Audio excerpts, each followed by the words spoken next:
The decathlon is the absolute ultimate track and field event. It consists of 10 competitions that are conducted over the space of 2 days. And the winner of the decathlon is traditionally called the world's best athlete. This tradition began in the 1912 Olympics in Stockholm, when the King of Sweden said to Jim Thorpe, "You, sir, are the best athlete in the world." Taking inspiration from the track and field decathlon, I have constructed a decathlon of thoughts. These are 10 strategies for thinking to mine the potential treasure chest of thoughts and possibilities that exist within us. The first is big picture thinking.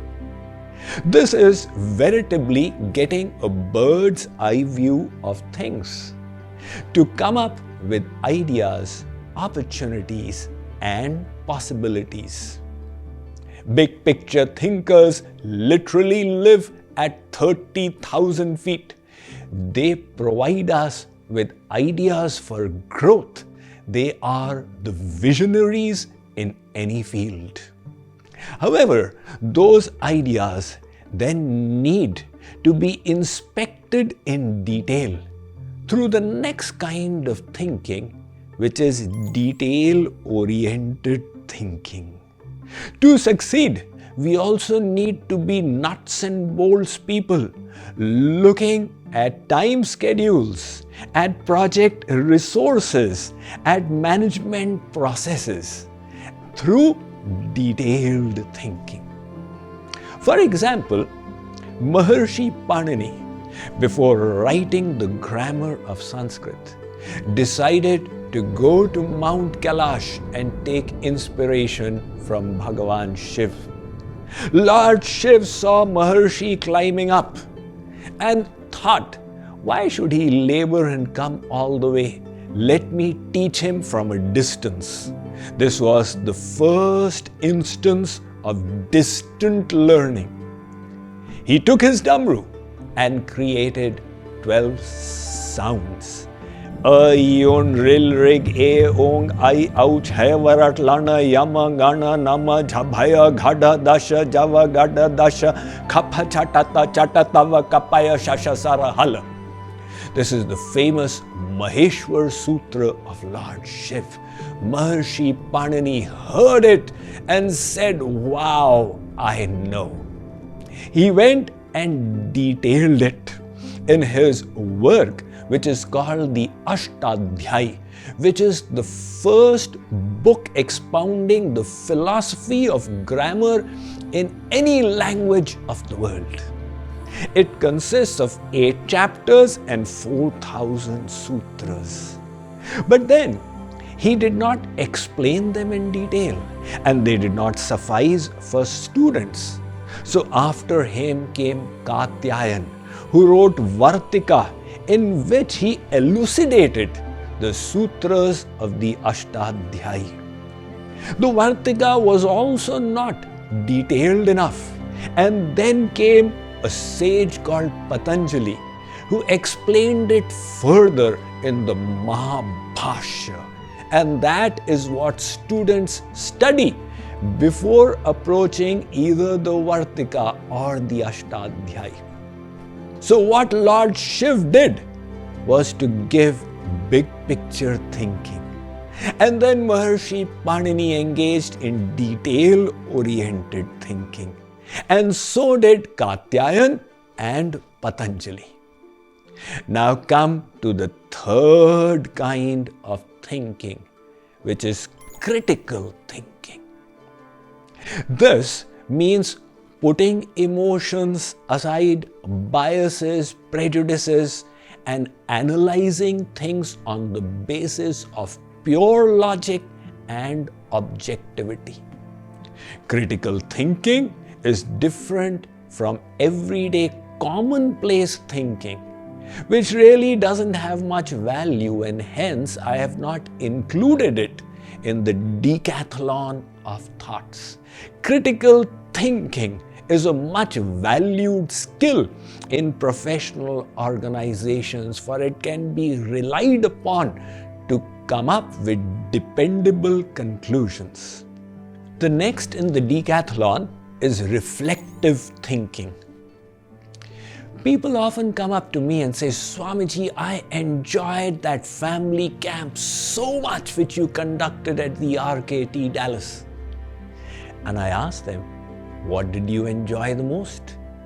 All of a sudden, the expression on their face changes as they start recollecting memories of that experience and savoring them again.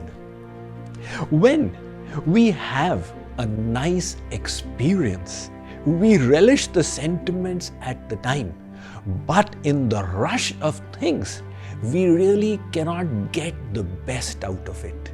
Later on, when we ponder, reflect over it with the benefit of hindsight, we learn so much and draw from the experiences we had. This is reflective thinking that strengthens sentiments and leads to learning. The next in the decathlon is strategic thinking. Another name for this is planning, where you break up long-term objectives into short-term tangible goals. So you break up the achievables into goals, roles, processes, and relationships. Chandragupta Maurya, who came 2500 years ago, has been one of the best emperors in the world. He lived a time in Bharatvarsh when Alexander had come, conquered, and put his Greek administrators in charge of various territories in India. Chandragupta Maurya was inspired by his guru, the famous Chanakya Pandit, to get back the territories of India. And he began engaging in warfare, but he was not doing very well. At one time, having lost a war, he was on the run.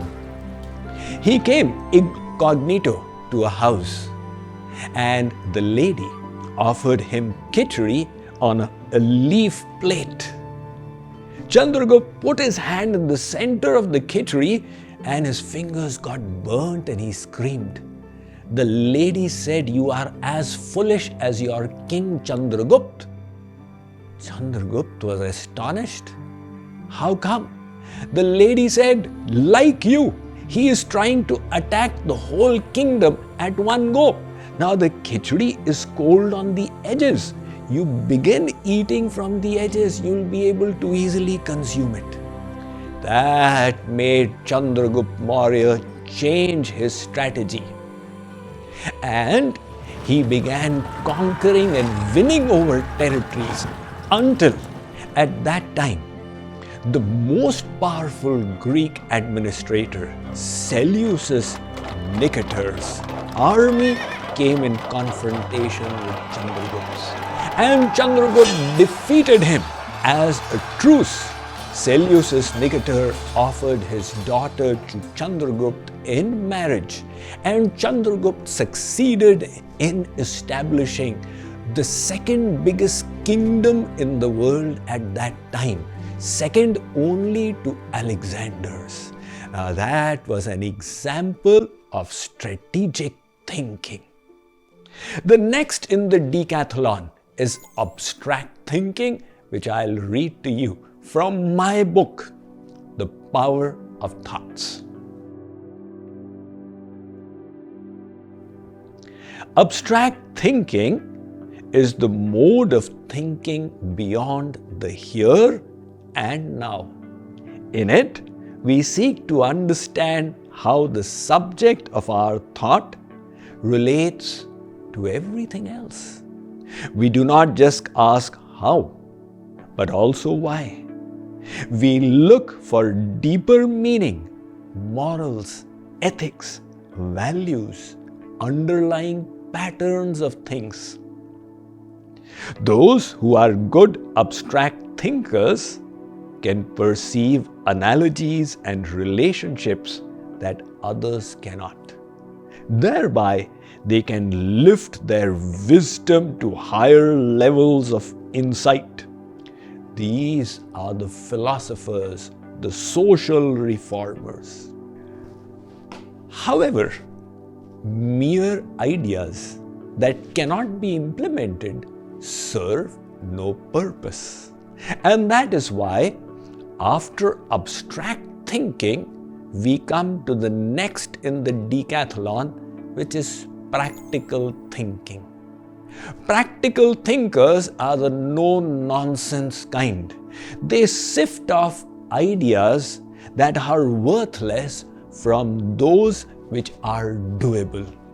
Truly, these are the ones who have their feet firmly planted on their ground and use their common sense.